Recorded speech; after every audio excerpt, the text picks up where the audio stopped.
¡Ay, qué dolor! Me acabo de pinchar el dedo. Señor, lo vengaremos.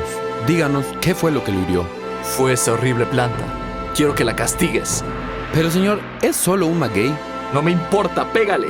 Y corta sus hojas hasta que sienta que ha sufrido lo suficiente. Señor, es que su padre dijo que este tipo de cosas eran... ¡Que me vengues! O si no, te voy a acusar. Bienvenidos a Historia Chiquita.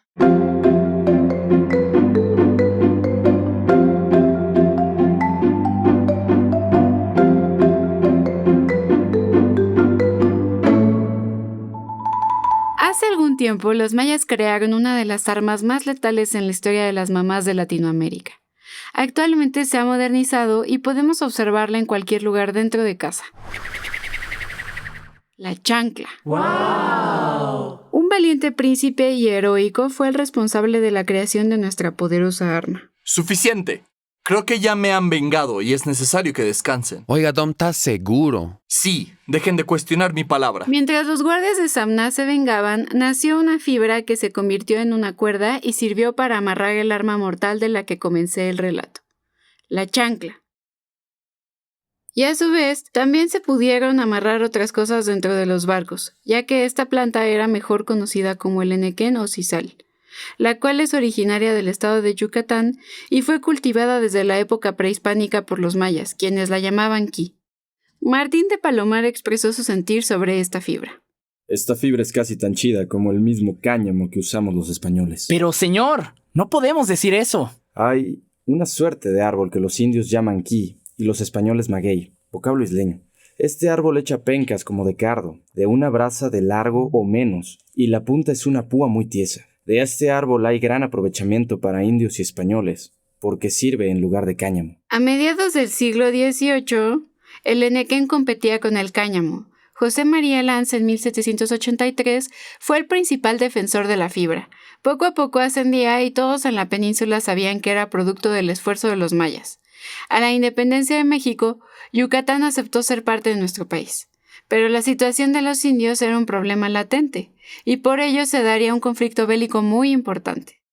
La Guerra de Castas. Shh, ¿dónde lo dejamos? Necesitamos guardar más grano en la hacienda antes de que... Manuel Antonio Ay, queda usted detenido. Manuel Antonio Ay fue procesado y condenado a muerte. La ejecución ocurrió el 26 de julio de 1847.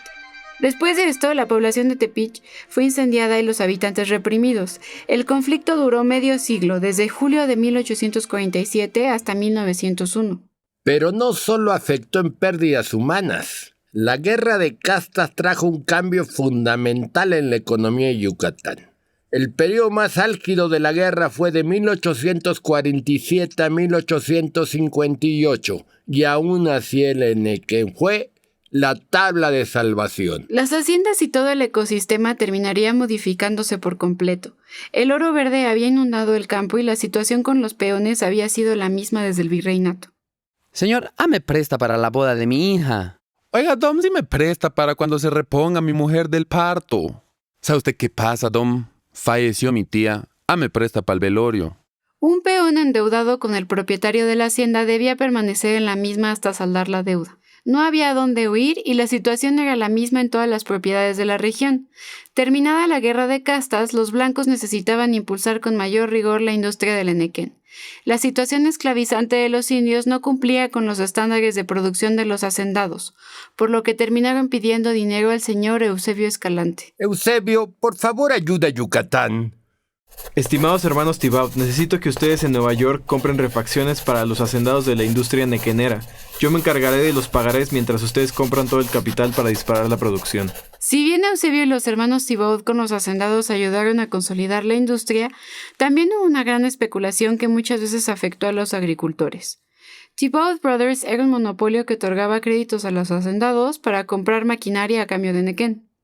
Fue hasta que en 1900 se decidió cambiar las condiciones que habían determinado al mercado internacional del enequén. Las principales cordelerías americanas renunciaron a la competencia que tenían entre sí y establecieron un trust llamado International Harvester Company y nombraron a don Olegario Molina, principal banquero y comprador de fibra, para ser su agente, por lo que se comprometió a bajar el precio de la fibra siempre y cuando el monopolio lo solicitara. Debemos producir mucho para poder vender barato. Oiga, señor, pero le estaba yo diciendo que estoy un poco enfermo. Siempre usted más Enequén. Mare, yo creo que lo único que le importa a usted así es la fibra y no el campo. Olegario se convirtió en el transformador de Mérida, además de gobernador en Yucatán. Ante ciertos problemas en el precio del enequén, terminaron por impulsar en los hacendados la creación de la Comisión de Hacendados Enequeneros de Yucatán, que pretendía exportar y vender la fibra entregada por sus socios. Y al año siguiente quedó mediante influencia de los bancos la negociación exportadora del enequén, aunque ambas no podían cambiar el precio de la fibra. Hasta que en 1912 se instaló la Comisión Reguladora del Mercado de Nequén, en la que intervinieron hacendados, banqueros y el gobernador del estado. Por lo que habría interés de nuestra nación por influir en los asuntos de las haciendas al ver que sus dueños tenían dificultades para defender la fibra ante los intereses extranjeros.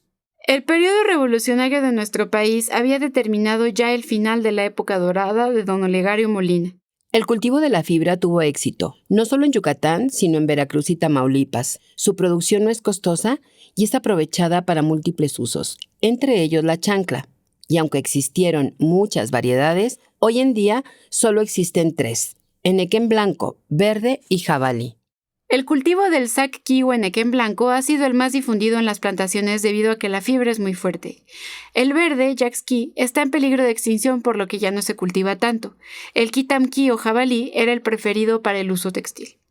El sisal o enequén puede ser utilizado para elaborar otro tipo de arte popular, como tapices, tapetes, hamacas y alfombras. Lamentablemente, la agroindustria ha sufrido algunos golpes debido a la invención de fibras sintéticas como el polipropileno, aunque aún existen empresas que se dedican a la elaboración de sogas y fibras. Una de las cosas que no debemos de olvidar es que el enequén también es llamado sisal debido a que era exportado desde el puerto yucateco de Sisal. Uno de los países que aprovechó las bondades de la planta fue Tanzania, ya que gracias a la iniciativa en 1893 del Dr. Richard Hinford se exportaron 1000 plantas desde México, de las que solo sobrevivieron 62. Y durante los años 60 la fibra fue el elemento principal de la economía de Tanzania. Los mayores productores de sisal actualmente son Brasil, Tanzania y Kenia. Gracias al enequén podemos usar nuestra arma más letal, debido a la soga que los mayas utilizaban para amarrar sus guaraches. Espero que hayan disfrutado esta historia chiquita. Si les gustó, no olviden compartirlo con sus amigos y buscarnos con el usuario en Twitter de Historia Chiqui y en Instagram como Historia Chiquita.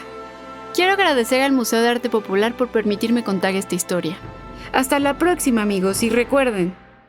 ¡Ay! ¿Por qué así me das? ¿Qué te hice? Ándale, pregúntale primero a tu papá a ver qué te dice y regrésamela.